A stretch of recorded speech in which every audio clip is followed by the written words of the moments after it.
welcome this evening. Thank you very much for coming, joining us at the launch, the second launch of this book. We launched it in California a few months ago without any copies of the book. Today, mashallah, we have lots of copies, and there are a lot of you. So thank you very much for coming. I'm going to talk about a number of things today. I wish I had a couple of hours. I really do. I mean, I'm crazy about this book. It's one of those things that it comes along in your life and animates you or reanimates you. You know, it made me feel young again, let's say. I'm going to talk about it from the translator's perspective. I'll talk about the book itself, why I chose the book for translation. I'll talk about the narrator of the book, because the book is narrated. It's quite interesting in that respect. I'll talk about the title of the book, and then I'll talk a little bit about the text. And we'll probably run out of time before I'm halfway through any of that. But we'll do our best here. So let me begin at the beginning. At the very beginning, I have the dedication. I've dedicated this to Aishi, my wife, and to the clans Zahid and Qadir, her maternal and paternal family, people to whom I owe a great debt of gratitude for being, you know, who they are. Very wonderful people indeed. And at the end of the introduction of the book, total dedication to my wife again. And finally, I say, without her support and encouragement, this work would never have been possible. And without her, I would indeed be destitute.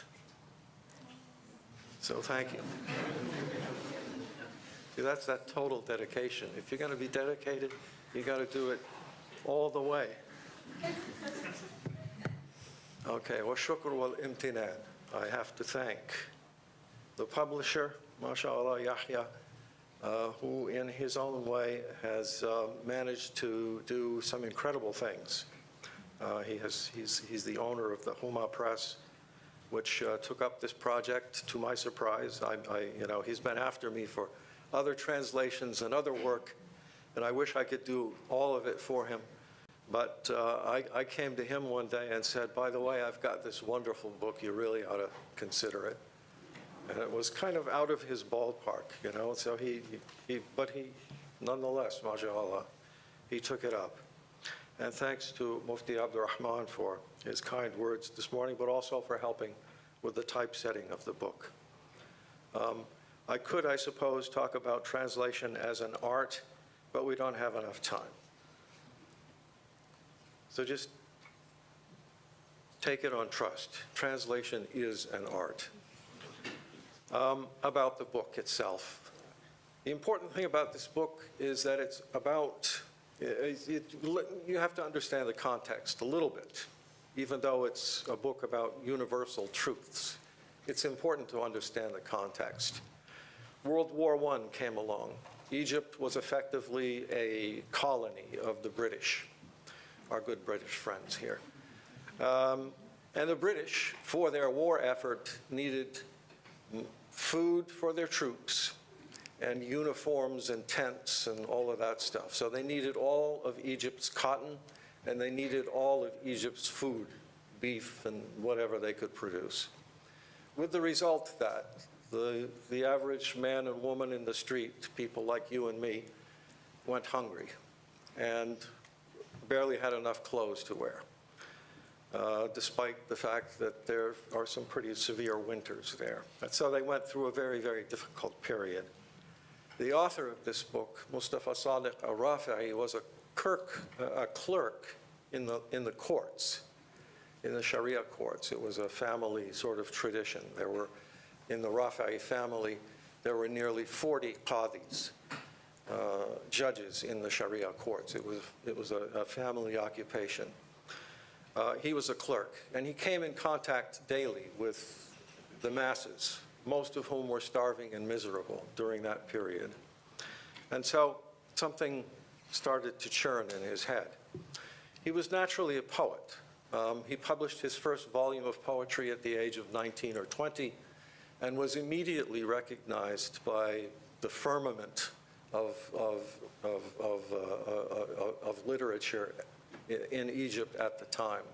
Even the Shaykh al-Azhar Rashid Rada commented and congratulated him, and so many others, Hafiz Ibrahim and all of these amazing people from that period.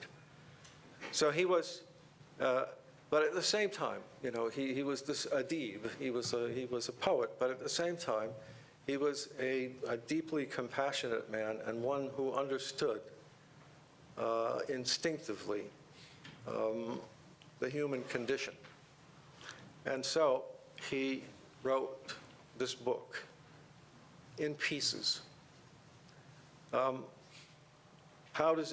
can you classify this book? Well, I think probably the best way to characterize it is to say it's a work of creative nonfiction. Very creative.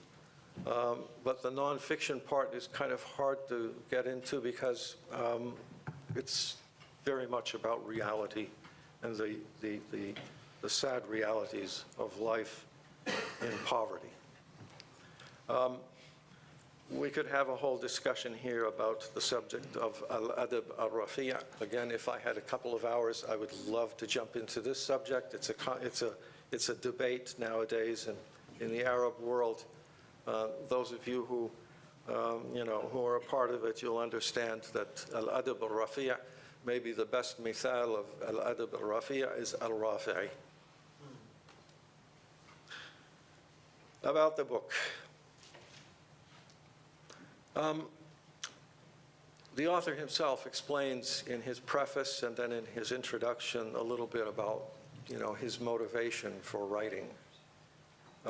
He said that he wrote the book about poverty not for the purpose of eradicating it, but so that it may be endured patiently. And he doesn't attempt to study it, not to study it, but in order to console those it has afflicted. This is a book of contemplations, and it requires, on the part of the reader, a great deal of contemplation. It's not a book you can pick up and skim through. It's not a book you can read once and think that you've understood it. You have to read this not even paragraph by paragraph, but sentence by sentence. And you'll find yourself over and over going back and trying to, really figure out what is it that he's saying, because the book is indeed so profound. I'll read another. In his introduction, he says, as to what follows, amma ba'd, I have taken up these pages and written on them about poverty and whatever is related to the subject of poverty, not for the purpose of eradicating it, but so that it may be endured patiently, and not to study it, but in order to console those it has afflicted. I have furthermore written about wealth and what is related to it, not out of any desire to spoil it for those who possess it, but in order to rectify the misconceptions of others. In all of this, I have directed my discourse in the fashion of a poet, regarding the jocundity of nature and its buoyancy, rather than in the mode of a philosopher, acknowledging the moroseness of matter and its dispassion. In doing so, I have tended in the direction of reasoned order to disseminate for the soul what comes to mind concerning poverty, for it is the soul in its purlieu that I intend to address. Moreover, I have approached this from the glint of daybreak and not from the gloom of night, and from the horizons of faith and not the puddles of doubt. With it, I intend to explain something of God's wisdom in matters, often misunderstood by humankind. Indeed, among the failings and frailties of humans is that they continue to assume God's bounty, God's mercy, and God's limitless care, but in the way that a peacock assumes its colors, its features, and its singular beauty on two bare legs so ugly that they could belong to a crow. Human nature. This is what he's talking us about. I'm going to move a little bit. I chose this book because it deals with questions that all of us understand, all of us confront almost daily in our lives. Wealth, poverty, religion. We're all concerned with each one of these subjects. But most of us are confused about, where they stand and where we stand with regard to these things. Some of us think that the height of religious piety, the height of virtue in religion, is to be poor. The man on the hill, the yogi, the Sufi, cut off from the rest of the world, the monk, the nun, who have, worshiping God in their own way in some mountain monastery or in some Hanukkah. That's a common belief about poverty, that it's a good thing. And indeed, it can be a good thing. But it needs to be understood as a means to something good, not that it is in and of itself to be desired. It's only a means. And the means can vary from person to person, from time to time. The means for me at age 17 to achieve something may have been one set of things. The means for me to achieve that at my present age could be completely different. So all of these things have to be taken into consideration. Unfortunately, we don't go that far with our thought. Al-Rafi'i will help us. Western academia and Western classical thought has always had this dichotomy between, the royalty and the privileged classes, and then everyone else was, the divine right of kings. The royals deserved to be royal because God chose for them to be royal. Well, likewise with regard to the wealthy in Western society, class from Greek times up till now. It was understood that those who were privileged, those who were at the top of society, the elites, well, they deserved to be wealthy. And the converse was true too. Those who were not royal, or those who were not elites, deserved to be poor. And no one thought anything about it. In fact, if those people dared to try and better their situation through commerce or whatever, then, this was looked down upon even by the thinkers of Western thought, until maybe the last couple of centuries. There are books written on the subject of capitalism and how it has developed over the centuries. And the interesting thing about it is that it's only recently that commerce and trade has actually been considered reputable, something decent, the kind of occupation that decent people undertake. Otherwise, it was left for, the riffraff. Let them be the traders. Let them be the shopkeepers. The thinkers, the elites, the wealthy. They wouldn't, they wouldn't dirty their hands with that sort of stuff, right? So we have these built-in attitudes, or different societies have built-in attitudes about wealth and poverty and how it comes about and how it should be treated. Islam is no different. Or let's put it this way: Muslims are no different. We too have our different kinds of thinking about wealth and poverty, and it's important that we re-examine these things and really look at them closely. Rafi will help us do that. I'll talk about my own experience, but I'll change that. The narrator. This book is narrated by one Shaykh Ali. Shaykh Ali comes to us early on in the book, and he tells us stories. Through Shaykh Ali, Al-Rafi'i is getting us to think. He's engaging us. This is not a departure in Arabic literature. In fact, it's a part of a long-established tradition. The maqamat literature. Maqam, as you know, is qiyam, and qama yaqumu is to stand. In the old days, the orator would stand up and speak. People would listen around him. So the maqamat literature was developed from this tradition of oration and oral narration. Shaykh Ali is the narrator in this particular book. Usually in the maqamat literature, you find that it was designed to entertain as well as to edify. But the entertainment part was important, very important. And so most of the narrators in maqamat literature were tricksters and shysters and people who would add a little special color to the stories that were being told.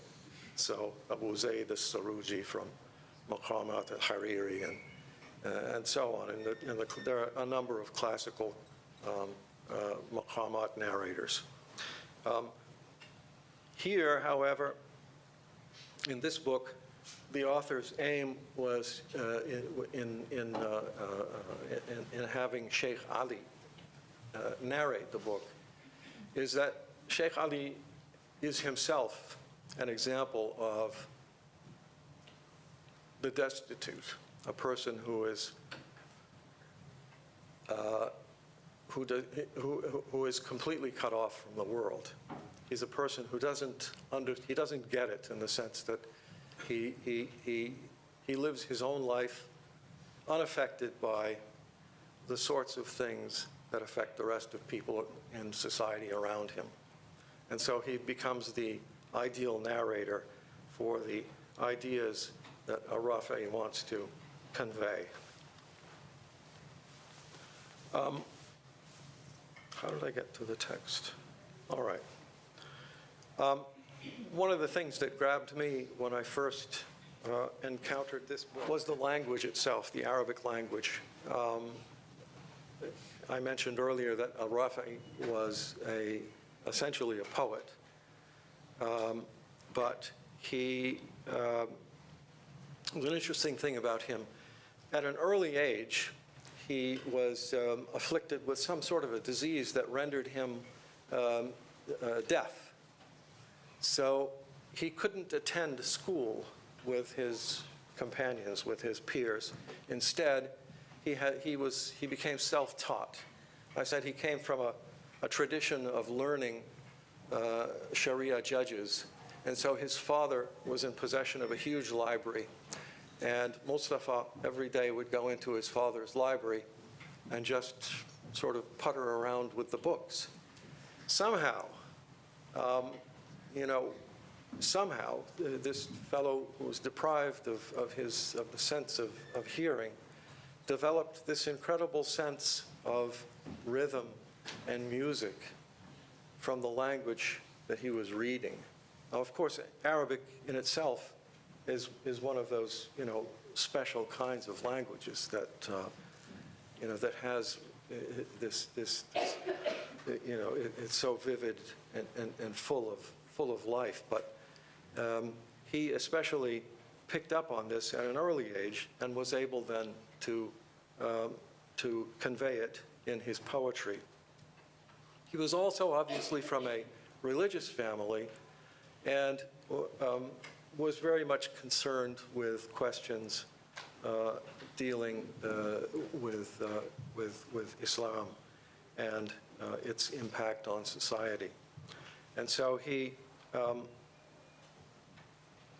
authored a number of books on subjects related to Islam. He wrote a book about the i'jaz of the Quran, which is essentially the inimitability of the Quran. The Quran challenges anyone to come up with a single verse, the like of a verse written by the Almighty. He wrote on that subject a huge treatise. He also wrote on the subject of the ahadith of the Prophet, alayhi salatu wasalam, and he contributed I think on a monthly basis, articles to different magazines and publications in the country.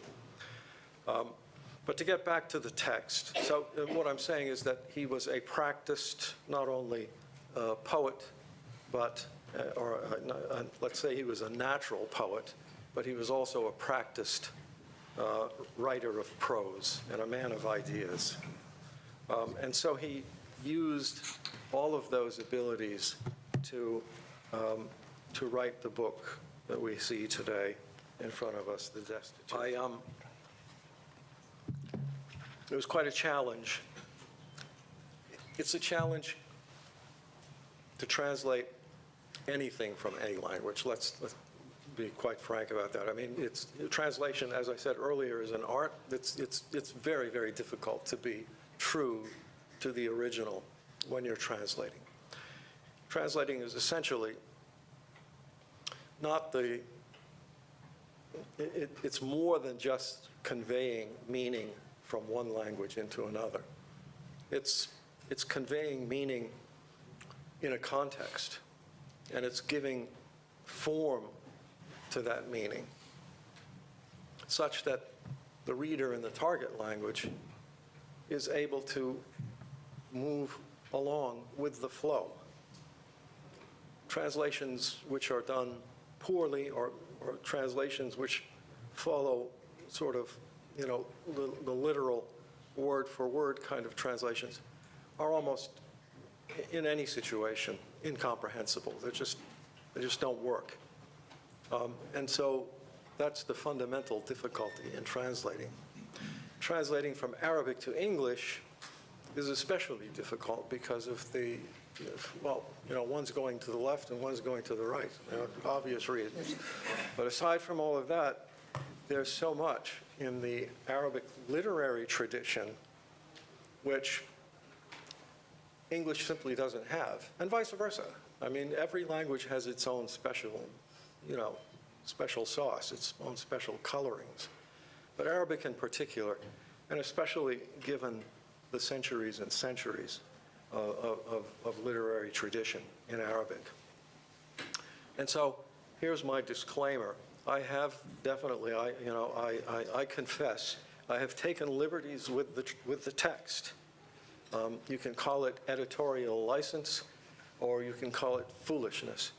But my idea was to give life to the meaning behind the words.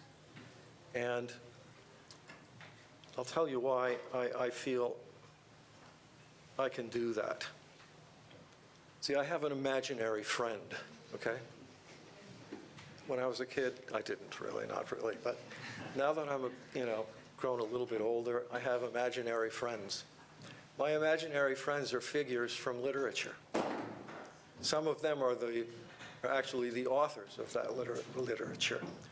And when you spend weeks, months, hours every day with an author and with his work or her work, you begin to, imagine, anyway, that you have a relationship with that person.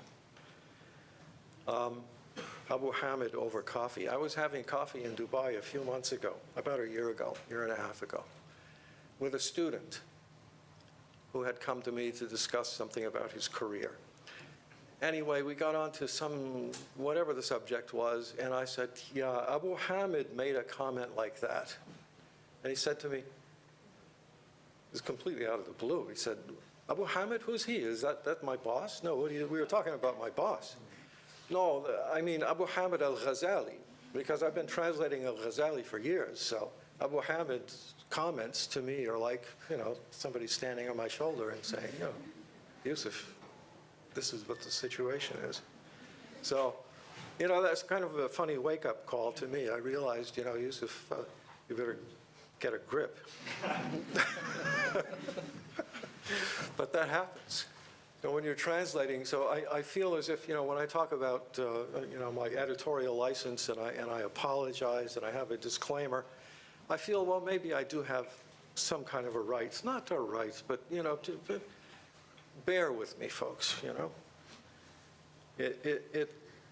if the author, were my contemporary and we lived in the same society, it wouldn't be so difficult. But, even, he lived 100 years, he died in 1937, I believe, something like that. So he lived, in the last century, and he lived in Egypt. I lived in Egypt for a few years, but not very long, not long enough to really understand the context that he was writing in. Nonetheless, you have to take a leap of faith in any sort of kind of translation. But the interesting thing about translation is that every once in a while, as a translator, you come across a passage, things are going nicely and you're moving right along, and then you hit a passage that just whacks you in the head, and you say, oh my goodness, what am I going to do with this? I'm supposed to be, I know this language, I know this terminology, I know this writer. What is he trying to say to me, all of a sudden? And then you work at it, and you work at it, and you work at it. And the funny thing about it is that, after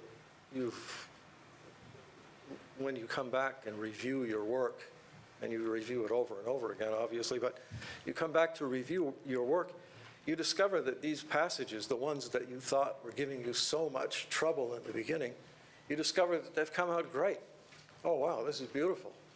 Gee, Yusuf, did you do that? Or I'm going to talk to Abu Hamid. Yeah, Abu Hamid, what do you think about that? Right? Because I guess, you expend the effort on polishing these things up, and they shine the most. So, I surprised myself several times with the text in this book. Arabic language, Arabic literature will often use literary conceits that are based upon the grammar of the language. So you have, all of you know, the jar and majroor of the Arabic language, right? Al-jarru wal-majroor. So but it's impossible for me for anyone to, because the language, the grammar of every language is different. So it's nearly impossible to translate it literally, right? So you have to do things like this. When he beheld that she had achieved the ultimate in adorning and beautifying herself, he sought to become a preposition to her noun, so that the two might be linked as one. It's jar and majroor in the Arabic. I used a noun and a preposition, but I think the idea comes across. Are you pitching this as a romantic book? Oh, there's everything in this. Absolutely. Now here's more romance, but it's hardly romance. It's tragedy, actually. Those of you who know the Arabic language are familiar with the Hamza. The Hamza is written in Arabic like a two, backwards, okay? Or in the mirror, a mirror vision image of a two. And so the passage is, how many maidens, and of course the alif is the one that's straight up and down, thin.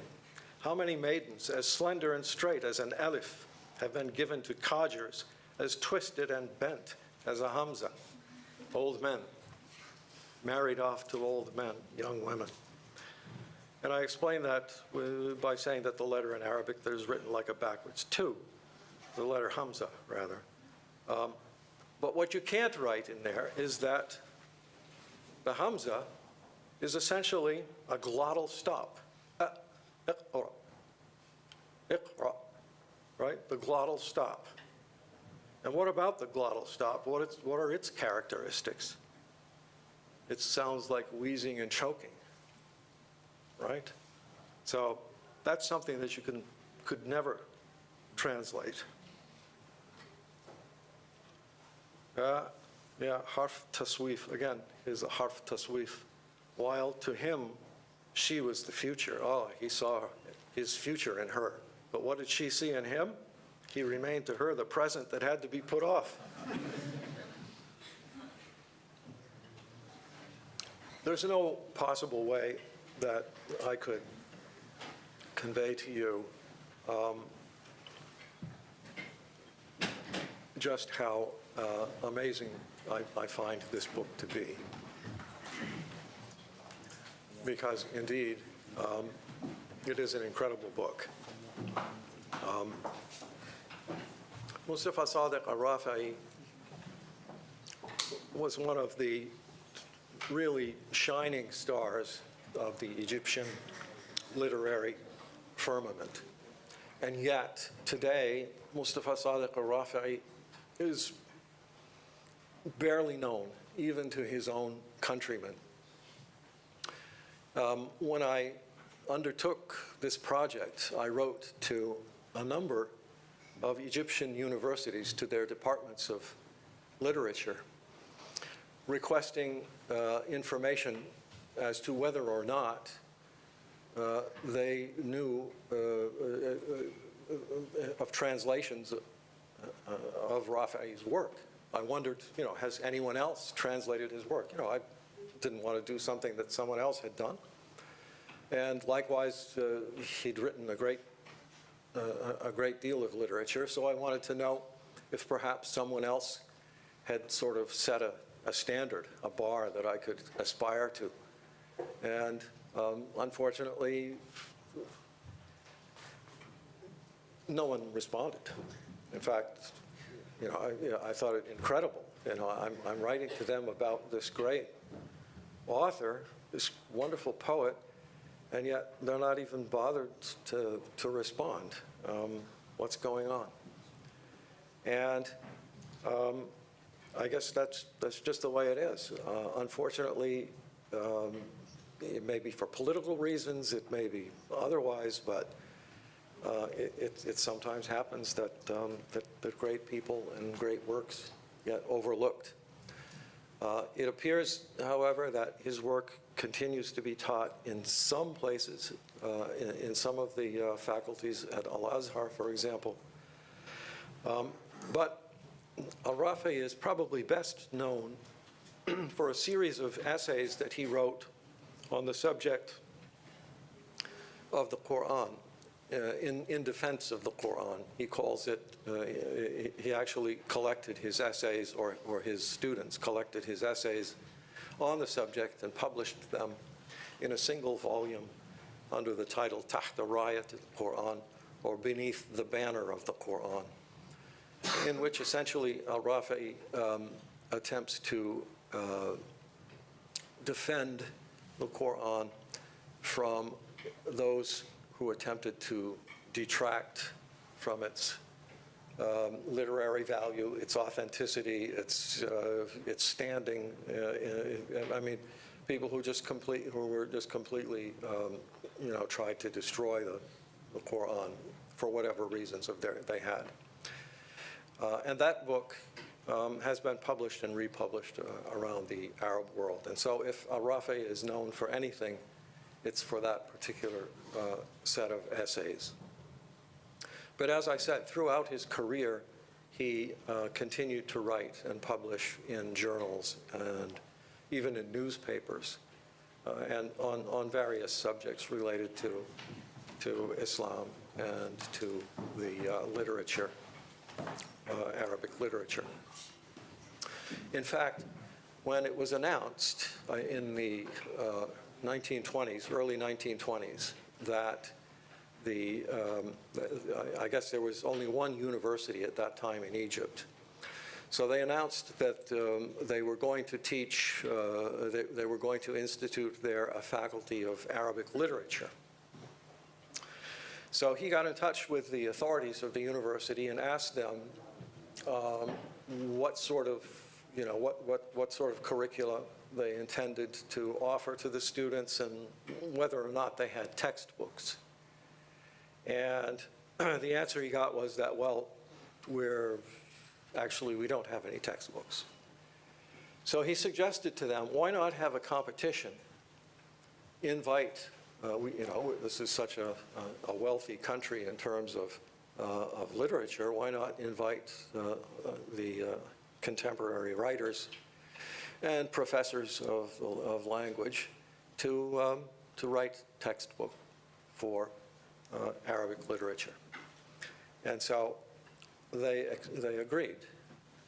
In the end, there were two entrants, only two. One was the Tarikh al-Adab al-Arabi by Georgi Zaidan, and the other one was al-Rafi'i's Tarikh al-Adab al-Arabi.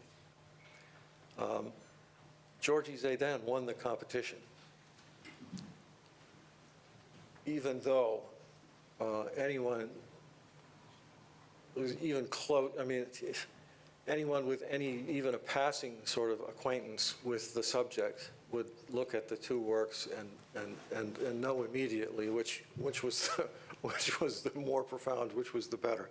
And yet, his entry was rejected, and Georgi Zaidan won the prize. It was probably a few pounds, but in any case, it brought to the world another masterpiece from Mustafa Sadiq al-Rafi'i, and that is the 3 or 5 volume work that he produced for this competition about the history of the Arabic language, which is quite wonderful. Let me finish up with this one. I'll just read this last passage and then I'll let you go. He writes, "Fie on this worldly life. Those who love it fear what's in it. And when they fear what's in it, they fear everything about it. They are miserable with it and miserable because of it.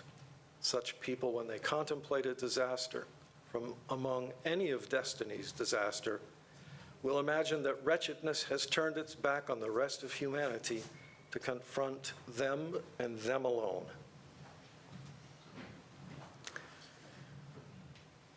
Such was Rafi'i's feeling about the situation of people with regard to wealth and poverty. Essentially, his message to us is that it's all in our heads, and it's all an illusion. Allah is al-Razaq for a reason, and that reason is that Allah will provide. The Almighty will provide. Regardless of our stupidity, we can make incorrect decision after incorrect decision, and yet He, out of His mercy, continues to provide for us. So Allahul Razaq. All of this other stuff, when we worry about our investments, we worry about our wealth, we worry about paying the bills, and it's legitimate, no doubt. And we have to take care of those affairs. We can't let them go. Those are our responsibility. We do what we can to the best of our ability. And if we're successful at it, then mashallah, that's His will. On the other hand, if we're not, it doesn't mean that we should jump out of the window. The stock market crashed. Oh, gee, let me jump out of the nearest window. That's not the way to live your life. You have to live your life satisfied, right? Satisfaction with what He provides is the greatest of gifts, right? And poverty is the lack of that satisfaction. Thank you very much.